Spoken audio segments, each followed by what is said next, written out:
especially thank Representative Ken Johnson, who is with us this morning, Representative Albert, who is with us this morning, a good friend of mine, Deputy Secretary of Health, Ken Shepke, and then officials from the city of Auburndale, partners, first responders, and members of our private partner here, Life Science Logistics, especially co-founder Max Canny, who is with us today. And Max, you can go ahead and come on up here, please, as well. CEO David Cheatham and Vice President of Strategic Initiatives, Kyle Kingmeyer. Under Governor DeSantis' leadership, Florida has made historic investments in emergency management. In the next several months, 2 best-in-class facilities will open to expand the state's logistical and operational capacity, backed by millions of dollars to enhance state and local response, recovery, and mitigation capabilities. For today's announcement, I am proud to announce the opening of the Florida Central Operation and Coordination Office, also we like to say FLACOCO, because everything's going to have an acronym, in Auburndale. This is more than a building. It's a strategic expansion that places logistics and personnel where they can have the greatest impact. It is an investment not just in emergency management, but in the safety and resilience of this community as well. In Auburndale, this is more than a building. It's a strategic expansion that places logistics and personnel where they can have the greatest impact. It is an investment not just in emergency management, but in the safety and resilience of this community as well. Our vision is to be the best in the nation at every single thing we do at the Florida Division of Emergency Management. This warehouse is a commitment to that.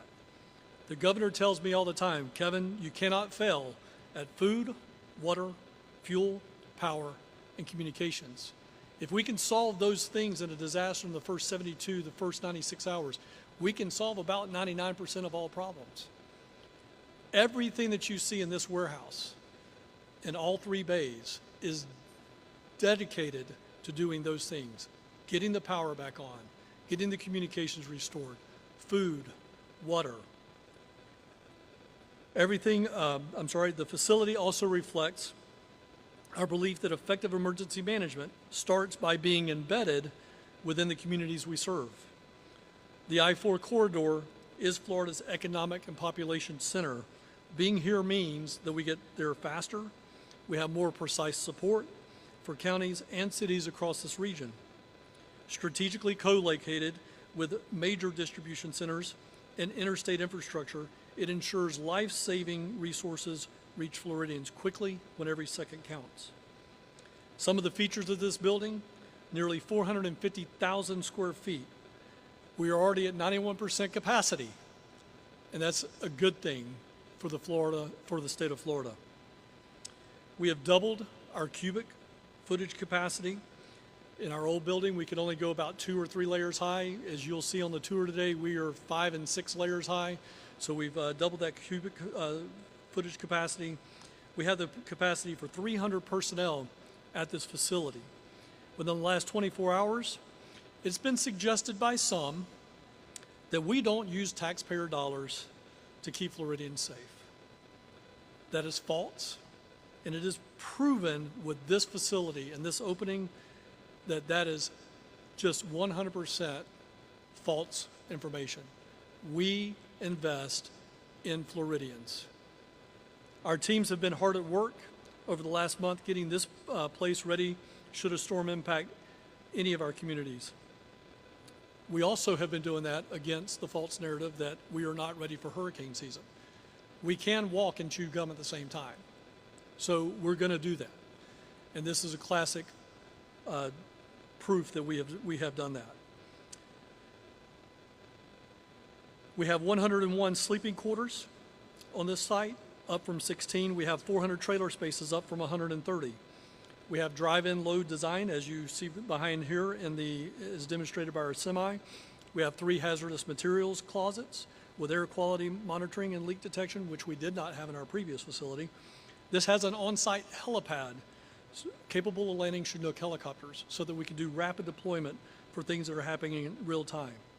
We have a new capability and capacity in this building that will help support the Florida Department of Health with cold and ultra-cold storage, and I'll let Dr. Shepke talk more about that. While we're expanding our capabilities, every Floridian also plays a critical role in preparedness. Now is the time to review your family disaster plan. Check your hurricane supply kit and make sure you're signed up to receive local alerts. The tropics have turned on. The switch has flipped. We've had 2 systems in the Atlantic. We've got a 3rd system that is probably going to develop here in the next couple of days. And there's another tropical wave coming off the coast of Africa. Now is the time, ladies and gentlemen. We can do everything in our power to come to your aid, but you as a resident must do your job. So let's talk about those 5 things in Florida that you need to do. Number 1, know your home and know your zone. What we want you to do before you even make your plan, the number 1 thing to do is find out if you even need to evacuate. In every single disaster in Florida, we over-evacuate our areas. So know if you need to evacuate. That's know your home, know your zone. You can find out by going to your local property appraiser's office, or you can go to our website. There is a little bit of confusion about that. So I want to make sure that people understand this. Evacuation zones are single-digit letters, A all the way up to E. Some counties around the state of Florida have F, which is low-lying flooding. So it's either A through E, it's a single letter. Flood zones, which are also on the property appraiser's website, usually go A, AE, 2 letters, V, VE, or X. So don't be confused between the 2. Know your evacuation zone versus know your flood zone. They are two completely different things.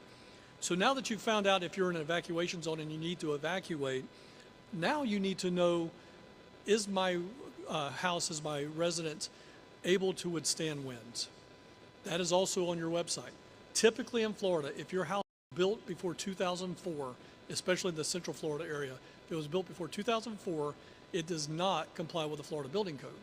If it was built after 2004, then most likely you can withstand at least 115 mile an hour winds. So again, make educated decisions as you get ready to do the next step, which is actually make a plan. Now that you know your home, you know your zone, you know if you need to do something, make that plan. Make a plan for every member of your household. Include your pets. Don't forget about them. Make sure you build a kit centered on that situation. I have a house here in Central Florida. My wife is the caregiver for my in-laws. So they are a part of our plan. Make sure that you're caring for anybody that's in your care and control, that you are making a plan for. Now that you've built your kit, you're ready to go, you are ready. Those are the 3 things that get you ready. Now we need to get set. What do I mean by that? Get set is our 4th step. Halfway full is halfway there.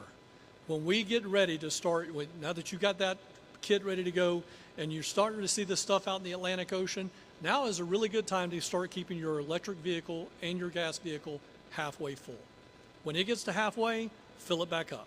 It's going to do a couple of things for us. It's going to make the fuel and the electricity go further in our disaster, and it's going to cut down the wait times at the gas stations. It's going to cut down the lines at the gas stations. We did a really, really good job of this last year in Hurricane Helene and Milton. We did not see super long lines because, again, we believe this is directly related to our campaign of being ready, getting set, and that is halfway full, halfway there. Now that you've got that, you're ready, you're set, the last thing is go. In that step, it's now time to leave your business. It's time to leave your residence. Evacuate tens of miles, not hundreds of miles. When I was a child, my family's plan was to go from Jacksonville, Florida, all the way clear up to Atlanta, Georgia, using what they call the Woodpecker Trail. That's State Road 82 up to US 441 and so on and so forth. My dad would be proud right now that I know exactly what the Woodpecker Trail is. However, we don't have to do that anymore. Again, the Florida Building Code is the strongest building code in the world, and it works. So again, go back to step number 1. Know your home, know your zone. If you don't need to evacuate, don't evacuate. Stay where you're at, stay in place. Now, as always, if you're dependent on electricity, you've got some type of medical issue, we want you to evacuate regardless, because you're going to lose power in a disaster. That's going to happen. But if you don't have ways to generate power at your house, then you got to make a decision to leave for those reasons. So those are the 5 steps of preparedness. As I get into our closing remarks here and I start to open it up to other speakers, With this expanded space, additional features, advanced features, enhanced logistics, this warehouse squarely puts Florida at the forefront of modern emergency management. With facilities like this, we can better lead our communities through disasters and continue to offer the highest level of professionalism, service, and standard. And that's what we will always achieve to do here in Florida. We want to be the best in the country at everything we do, including logistics. I'm going to open this up to a couple of speakers that I've asked to speak today. I'm going to start again with my dear friend, Ken Shepke, who we've been together now about 7 years in the thick of it. So Ken, come and give us your remarks. Thank you. Thank you, Director Guthrie. I think Floridians can feel rest assured that thanks to Governor DeSantis' leadership and certainly with Director Guthrie heading the Florida Division of Emergency Management, our ability to respond to disasters is second to none. But so much of that response happens behind the scenes, and this facility is one of those things that happen behind the scene, especially the people standing behind me, other folks that you don't see at the Florida Department of Health, our sister agency, the Agency for Healthcare Administration, and so many other agencies that all come together under one roof with Director Guthrie leading the charge when we open our Emergency Operations Center. You will see that we have the ability to support from a medical standpoint all of our first responders, the 911, paramedics, firefighters, our hospitals, our emergency departments. But a lot of that support comes from facilities like this. There may be localized shortages of ventilators or medications. The ability to store those medications and ventilators, not just in a facility where it's at room temperature and they expire quickly, but actually have the cold and ultra cold storage that we need in order to keep those medications fresh and ready to respond to emergencies is absolutely critical. And not just having ventilators and IV pumps and other things just sitting in a warehouse somewhere, but to have a place like this where it's maintained, all the disposables are up to date, the batteries are charged, we're really ready to go at a moment's notice. And that's all thanks to the leadership we have here in Florida. So I'm proud to work alongside Director Guthrie during the disasters. I feel we're in really good hands with his and the governor's leadership. Thank you very much. All right, thank you, Dr. Shepke. I'm going to turn now to two of our local representatives. I'm going to ask Representative Ken Johnson to come up and speak. Hi, thank you. I'm so honored to be here today. You know, I second those remarks that were just said. In a time of emergency, you have to have all things ready. And people that are not in that world don't realize that things always have to be ready and waiting and storm ready, fire ready, whatever the case may be. And in Florida, we do it the best. We set the standard. We show other states what to do. And I am so proud that Director Guthrie and this facility is here in Polk County, in my backyard, and that we can do this and we can respond to the state through all of our areas here in Central Florida. So proud to have y'all in our community. However, our office can support. I know I speak for the rest of the delegation as well. We're proud to be able to take care of the residents of the state of Florida and proud to be the leader in the emergency response realm. So thank you, Director Guthrie. Representative Albert. When I drove up here today and I saw this building, I'm like, what is going on? This is amazing. The fact that we have this here, it mind-blowing. And we definitely, to second everything that Representative Ken Johnson said, I mean, it's incredible that we have this facility here and we are the best. And I'm really glad to have you guys here doing this. Yeah. Thank you. Now, before I move to our mayor, our local mayor of Auburndale, I will say to my legislators, I'm very, very pleased to tell you that we came in technically under budget for this building. So it was about $1 under budget, but we came in under budget. So thank you. One of the things that's at the heart of what we do, to the representative's point, is this warehouse is going to create local jobs. It is our goal over the next several years through attrition, to move some of our personnel out of the Tallahassee central office, or I'm sorry, out of the Tallahassee office down here. For example, we have training personnel that work out of Tallahassee that cover Central Florida and South Florida. So it only makes sense that we look to move those individuals here so they can better serve their community. They understand their community better. So we're going to be doing that. So eventually I can foresee upwards of about 75 jobs moving down here that could be anywhere from, the mid 40s up to the upper 90s in staff. So we're happy to do that. We're happy to be in partnership. It obviously continues to drive the governor's mission and vision of Florida's economy and creating real jobs here in the state of Florida. So to that end, I'm going to ask our City of Auburndale Mayor to come up and present as well. Auburndale Mayor, Ms. Borgert. Thank you, Director, and we are absolutely delighted to have this facility in Auburndale, and we've had a great working relationship with everyone here, and we're just so thrilled that we can be a part of this and being prepared because, as the Representative said, we are the best at this across the nation, and I think Governor DeSantis has set that example for other nations to make sure that we do this and we do it well and we do it right. So welcome to Auburndale. We're super excited about all of this happening, and we're here. If you ever need anything, we're available and ready to work with you in partnership. Thank you, Director. All right. Our last speaker is Max Cami. This is truly a public-private partnership. We are responsible for certain aspects of this warehouse. That's the operation when we actually get into a disaster, maintaining this equipment, making sure that it's ready to go to service the Floridians around. I'll talk about the team behind me in just a second.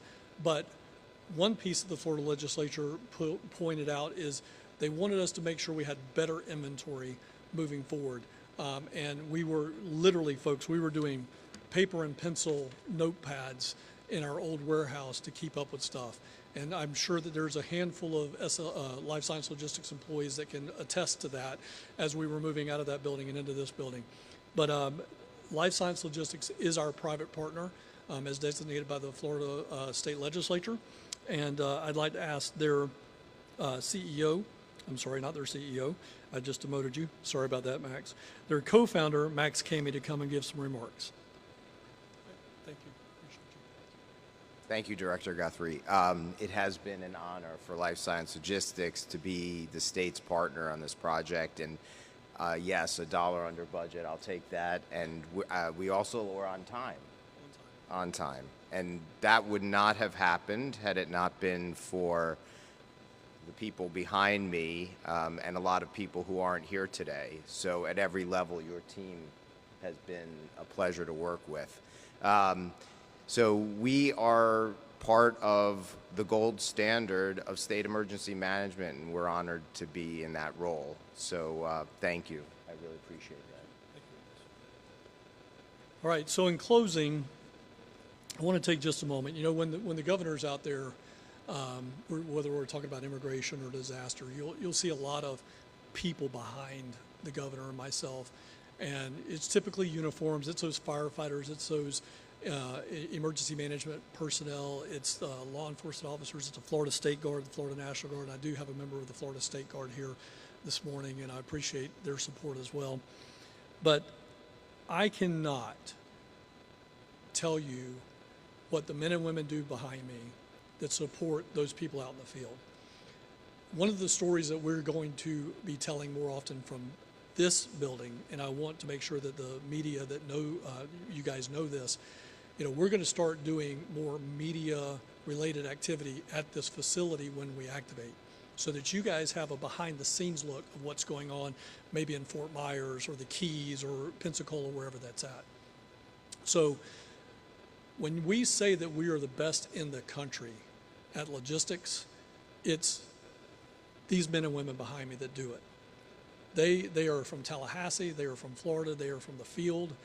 We have a couple of members that are not with us today because they are doing logistical things in South Florida and North Florida, running the shop back home, if you will. But I cannot tell you how proud I am of these individuals. These are the unsung heroes that have been working the last, I think actually tomorrow, no, today.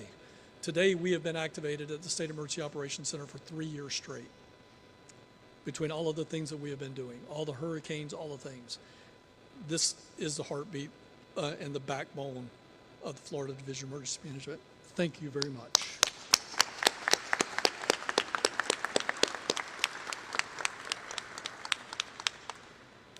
So I encourage residents, now is the preparation time. You can see by this facility that the state of Florida is ready. We are prepared to support for disasters. It's time for you to get yourself ready. Do the things that you need to do for you and your family. I want to remind everybody that September is Florida Preparedness Month. So make sure that you're going to floridadisaster.org to find out all the things that I talked about, and make sure you follow us on social media, on our social media. Make sure that you sign up for alerts. Again, all of this stuff is at our website, floridadisaster.org.